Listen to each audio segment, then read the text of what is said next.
Bacaan Kitab Suci Injil, Renungan, dan Doa, Minggu, tanggal 3 April tahun 2022. Aku pun tidak menghukum engkau, pergilah, dan jangan berbuat dosa lagi mulai dari sekarang. Inilah Injil Suci menurut Yohanes, bab 8 ayat 1 sampai dengan 11. Sekali peristiwa, Yesus pergi ke Bukit Zaitun. Pagi-pagi benar ia berada di Bait Allah, dan seluruh rakyat datang kepadanya. Ia duduk dan mengajar mereka. Maka ahli-ahli Taurat dan orang-orang Farisi membawa kepadanya seorang perempuan yang kedapatan berbuat zina. Mereka menempatkan perempuan itu di tengah-tengah, lalu berkata kepada Yesus, "Rabi, perempuan ini tertangkap basah ketika ia sedang berbuat zina. Musa dalam hukum Taurat memerintahkan kita untuk melempari perempuan-perempuan yang demikian. Apakah pendapatmu tentang hal itu?" Mereka mengatakan hal itu untuk mencobai dia, supaya mereka memperoleh sesuatu untuk menyalahkannya. Tetapi Yesus membungkuk lalu menulis dengan jarinya di tanah.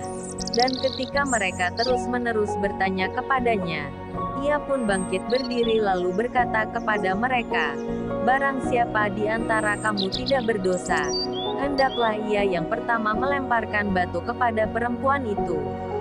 Lalu ia membungkuk pula dan menulis di tanah. Tetapi setelah mereka mendengar perkataan itu, pergilah mereka seorang demi seorang, mulai dari yang tertua. Akhirnya tinggallah Yesus seorang diri dengan perempuan itu yang tetap di tempatnya. Lalu Yesus bangkit berdiri dan berkata kepadanya, "Hai perempuan, di manakah mereka? Tidak adakah seorang yang menghukum engkau?" Jawabnya, "Tidak ada, Tuhan." Lalu kata Yesus, "Aku pun tidak menghukum engkau. Pergilah, dan jangan berbuat dosa lagi mulai dari sekarang." Demikianlah sabda Tuhan. Renungan, konfrontasi antara Tuhan Yesus dan para ahli Taurat serta kaum Farisi dimulai ketika mereka datang membawa seorang perempuan berdosa, sambil mengemukakan keputusan Taurat Musa tentang kasus yang jelas, yaitu rajam, pembunuhan dengan pelemparan batu, bagi wanita yang kedapatan berbuat zina. Mereka meminta pendapat Tuhan Yesus tentang hal itu. Permintaan itu bermaksud untuk mencari bahan yang bisa dipakai untuk mempersalahkan Tuhan Yesus. Ketika mereka sudah tidak bisa diajak diskusi lagi, Tuhan Yesus memberi jawaban singkat dan jitu, yang meluputkannya dari jerat mereka. "Barang siapa di antara kamu tidak berdosa, hendaklah ia yang pertama melemparkan batu kepada perempuan itu." Tuhan Yesus memberi jawaban yang mendukung keputusan hukum Taurat, namun menambahkan suatu syarat yang mencegah pelaksanaannya. Jawaban Tuhan Yesus itu membalikkan seluruh situasi mereka yang tadi datang untuk menghukum seorang perempuan yang sudah tak berdaya, dan ingin mencelakainya ini. Kini pergi meninggalkan keduanya, mulai dari yang tertua. Satu persatu orang-orang yang akan menjebak Tuhan Yesus dan menghukum perempuan yang berbuat zina itu pergi. Tidak ada yang tinggal. Ini menjadi pertanda bahwa tidak ada yang tidak berdosa yang kemudian mempunyai hak untuk menghukum orang berdosa. Tuhan Yesus tetap tinggal, namun Tuhan Yesus tidak menghukum perempuan tersebut. Tuhan Yesus memberikan pengampunan dan membiarkannya pergi dengan pesan, supaya tidak berbuat dosa lagi. "Aku pun tidak menghukum engkau, pergilah, dan jangan berbuat dosa lagi mulai dari sekarang." Kasih setia Tuhan tidak terbatas. Meski manusia berdosa, namun Tuhan suka kalau manusia berdosa bertobat. Karena Tuhan bisa marah terhadap orang berdosa termasuk kita sendiri.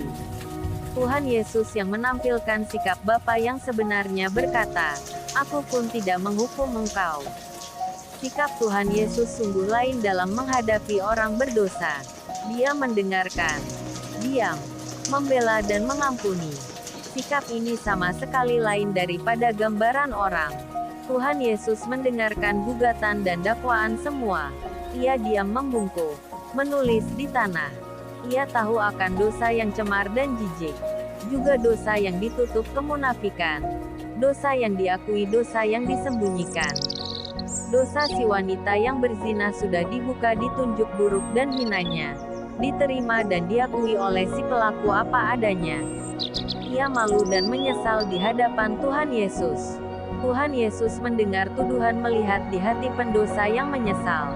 Ia juga melihat di hati orang yang sombong, tak mau mengakui dosanya sendiri. Bahaya jika orang yang munafik tidak mengakui dosa sedangkan si pendosa menyesal dibenarkan yang lain tidak. Janganlah berdosa lagi mulai sekarang. Sabda Tuhan Yesus sesudah pengampunan ini bukan hanya nasihat atau pesan. Sabda Tuhan Yesus itu merupakan kekuatan.